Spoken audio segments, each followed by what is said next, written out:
So there was this girl who worked with me, and I dated her friend. There was rumors going around the whole entire place. Basically, all the women were calling me a player. And I knew that if all the ladies were saying that about me, then no doubt in my mind, she damn well was going to think the same thing about me, because I hooked up with her friend. And the moment I saw her, she was my type, tall, long legs, very sweet personality, but she looked like she had that naughty side, eating the crust off of the bread, stealing cookies out of the cookie jar, the whole nine, right? Well, it got to the point where I was like, you know what? One day I was like, you know what? I want to try a technique on her. Because before this, I manifested before with girls, right? With women. And I knew I could do it. And with her, it just really bothered me because I didn't really necessarily want anything with her. Now, yeah, she was attractive, right? But it got to the point where I was just getting annoyed. I was like, why the fuck are all these girls all of a sudden just getting turned off by me? I was like, what the fuck? I mean, look, I know I'm no Brad Pitt. I know I'm no Channing Tatum, but I know I'm fucking sexy as fuck still, And I knew that, this was already around the time that I got out of Red Pill. I knew I didn't have to fucking change anything charismatic-wise, personality-wise. I was just like, what the fuck, right? So I was like, I'm going to try one of my techniques. So around the time of this, I started dabbling with what are called self-pedestalization affirmations, which are actually what I invented around that time. And they are affirmations that are basically hyperbolic commands, okay? Commands to your reality. And I decided, enough is enough. I didn't think it was fair that she started developing that perception. Now, again, I never went up to her and tried to engage, right? I never tried to talk with her, right? I never tried to spit game or anything like that, right? But it was just obvious, bro. When you can just kind of tell, like, something's off whenever you're around somebody. We never, around the beginning, around this time, we never had any interaction whatsoever. But it was clear to me that something was up. And again, your boy, I can basically read minds. So I was just like telling myself, I was basically thought transmitting to her, yeah, like, oh, he's such a player. He thinks he's so cool. Like, I'm just going to ignore him and play all this. I was like, you know what? Fuck this shit. Again, I didn't really care so much to have like a relationship with her or hook up. I just kind of wanted to be able to work with her and not feel this awkwardness, right? So what I did one day is I walked in, and a lot of times she would be working in the front. We worked at a restaurant together, and a lot of times she'd be working in the front. I'd be working on the line, right? I was management, okay? Call HR, whatever the fuck. Say what you want. Who gives a fuck, okay? I know all you motherfuckers who work at Logan's, okay? You can just kiss my ass with all that shit. I know what the fuck you guys are doing, okay? Come on, all right? The grapevine never lies, guys, okay? But either ways, if you know, you know. But she was working in the front, and her boy's over there on the line. And I started telling myself, while I could just feel that tension and that awkwardness, I said, you know what, fuck this shit. Internally, I kept telling myself, this girl carries 5 pairs of panties to work every single day because she can't stop going to the bathroom to masturbate to me. Right? And I just kept saying that over and over again. Now, it wasn't like, robotically, like I was tallying that shit. I was just like out of breath. Okay, 5 pairs of pants. It wasn't like that, but, I wasn't doing Sammy Ingram robotic affirmation style, but, I don't know why the hell I'm fucking talking loud like I'm over here at the fucking human resources office, but I guess it's just the vibe. But I just said it, and within weeks, she started stalking my Instagram. Okay, now don't ask me how. Don't ask me why. Okay, this is not the fucking you're not the CIA interrogating me. Just look, guys. Let's be real here. There's ways you can know. Okay, we're not gonna go into how I know this. All right, don't fucking ask me. But she was stalking the Instagram. Okay, and then on top of that, we went from every single time we would work together, there was awkwardness. There was clear, just like, oh, it's him again, right? To, I would be in a conversation with somebody after I said these affirmations, right? I would be in a conversation with somebody just talking about fucking Argentina versus France in the World Cup final, right? 2022, right? Any of you guys who work with me, I basically just exposed my ass. But anyways, I would be in the middle of fucking talking about a damn crazy Mbappe hat trick. Okay? And tell me who I hear behind the corner. Hey, did you know that they have a Buc-ee's in California? I'm sorry, what? Yeah, isn't that crazy? And they also have a Whataburger. I was in the middle of a fucking messy goat conversation debate, and we're over here having baby girl behind me talking about fucking how many Buc-ee's there are in the nation. Like if I gave two fucks, like if she gave two fucks before because I was fucking her girl, right? And now all of a sudden she wants to interrupt me when I'm just having like the most depth-defying ESPN, pardon the interruption, crossover debate of the greatest of all time to ever touch the black and white, right? And this was not the only moment. I remember there was another moment where I was on break, eating my enchiladas, guys, okay? Your boy was working at a Tex-Mex restaurant, okay? And I'm talking like I'm gobbling all those motherfuckers, right? We're talking, I mean, at this point, I just wasn't giving a fuck. I didn't even give a shit to get a knife. I was just hammering at those bitches, fucking chopstick style, right? Fucking sauce spilling everywhere.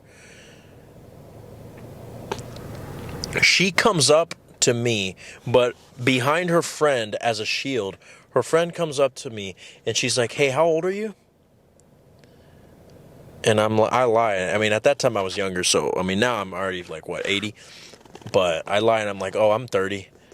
And then her friend's like, and then SP, the one that this video is about, is like, see, I told you. And then they walk off. These are grown women, by the way, okay, acting like children, okay? And they've always said that whenever you get the attention of a woman, she starts acting like a little girl, practically, like in her feminine, right? I don't know what the fuck that was, but anyways. All this happened just after a couple affirmations. And by the way, guys, before you're saying, oh, fuck. So, I mean, I know some of you guys are taking notes right now, right? And you're probably thinking, oh, well, shit, what, how often did you... Dude, I swear to God, I only did it like once or twice. Because the thing is like, self-pedestalization affirmations, the beauty of them is that you really kind of only need to say them once, because if you make them so crazy, it'll hit your subconscious. Like the other day, I fucking drank 2 Trente cold brews from Starbucks, right? I shouldn't even be telling you guys this because this, the FBI is going to get after my ass, right? Fuck. I just exposed that Starbucks is selling fucking, lethal methamphetamine basically in their liquids there. But I drank 2 Trente cold brews and I almost died practically. Okay, and not really, but I fucking wanted to die. It was so bad. Like I was looking up on Google Gemini about like coffee overdoses.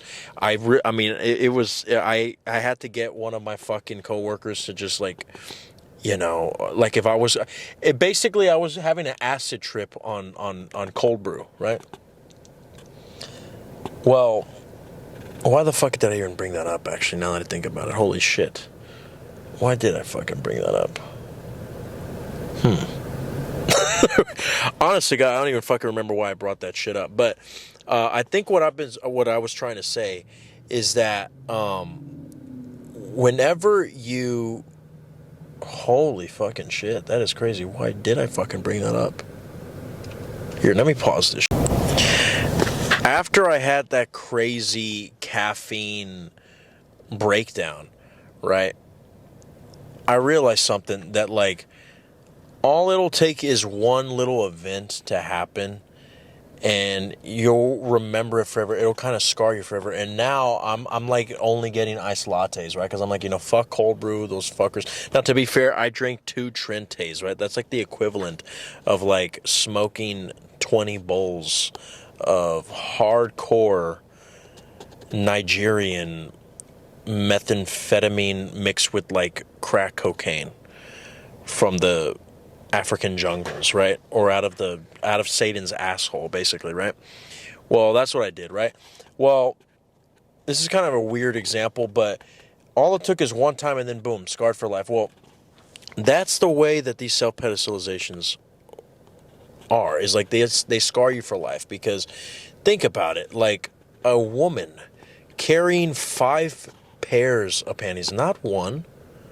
Okay, and by the way, that's 5 extras. Technically, she's carrying 6. 1 on her, person, and then 5 others as backup. Okay, she had the fucking 6-pack, right? And it wasn't on her abdomens, right? Okay, she carried them. And by the way, this girl, I don't even think she had a purse. I think she just, so she actually had to fucking put in like a Walmart bag, practically, in my head, of course, but she had it in a Walmart bag, and she had them ready because every single time that she go to the bathroom, I mean, there was just, you want to talk about the sauce dripping off of my enchilada. I mean, we're talking sour cream. I mean, Jesus. Okay, flood. So what am I getting at with all this, guys, right? What am I fucking getting at all this?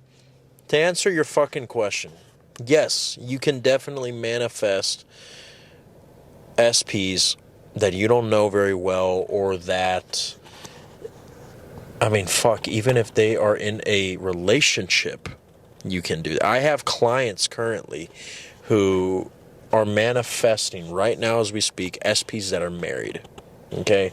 SPs that are over 2,000 miles away, okay? So there's no excuse. Now, I wish I could tell you like the step-by-step guide, but that's not what fucking your retention span is willing to suffer here on YouTube, because you assholes make me have to fucking lower this to, less than 20 minutes because you can't let your boy cook over here, right? So the links are in the description if you guys actually want to go in depth, right? And by the way, if you want me to make custom self-pedestalizations for you, the links are in the description as well. That is the cheapest thing on my Stan store, and that is actually the one thing that most of my clients have said that gives them overnight results. Why? Because I'm basically saying the craziest shit ever about your specific situation, and it clicks because you give me names of your SP. No, obviously you don't have to fucking go in detail, give me their social security number, but like if you like a guy named Billy, then I say you and Billy, Billy worships your feet, he worships the toilet that you shit on. And then I'm telling you, my clients, they hear that shit and it's just like, oh my gosh, that's my Billy. He worships my shit, and that's all it takes. Sorry if the fucking cinematography, by the way, is crazy. I'm just spitting over here, guys, cooking. But that's all it takes, is for you to just hear your SP's name and then combine it with some ridiculous craziness, and it'll show your brain an avenue of mentality that it's just not used to, because you're too busy focusing on the fact that they haven't fucking responded to your text yet, or you're too focused on, the what ifs. He never calls. What if she chooses somebody else? What if she only sees me as a friend, right? That is the only avenue that you are allowing your brain to go to, rather than thinking that she drinks your cum in her fucking Cocoa Crisps for breakfast. Okay? She talks about you so much, even her mother gets horny whenever she thinks about you, right? So, by the way, this whole video, I know you're going to think, oh, so this was just your way to promote your affirmations. Actually, no. Yes, I promote them a lot because it is what a lot of my clients say has really been helping them. But in reality, you don't have to say an affirmation. You don't have to have the most picture perfect, Neville would be proud session, imaginal act. Those are all fun and dandy, but you have to remember that whenever you do techniques, you can't do them to get. You have to do them to remind yourself that you already have. Okay? Now, there is just so much things that I can say in one video, but right now I just wanted to focus on a quick little success story and a reminder that yes, you definitely can get a person who doesn't know you really well. Right now, I'm definitely going to make a more in-depth version of this, and just the reality behind it all. But if you want to go more in depth and you have somebody in your life right now who there's a crush and they hardly look at you, there's like this little complicated situation where you think it's very difficult for it to even happen, or maybe you guys have a history and it's an ex, whatever it is. Book a call with me and I would love to work with you. And by the way, guys, I don't just work for SPs. That's the most popular thing, but it's for everything. Money, physical appearance change, everything. You want to turn into a Smurf? Fuck it. Let's go, baby. Smurf it all up, baby. And join the channel membership, by the way, guys, because you get discounts to consultations and anything on the Stand store. Yes, that includes my Pulitzer Prize winning self-pedestalizations, and also you do get success stories of clients and also access to the next 2 months of videos. I love you guys. Behave yourselves.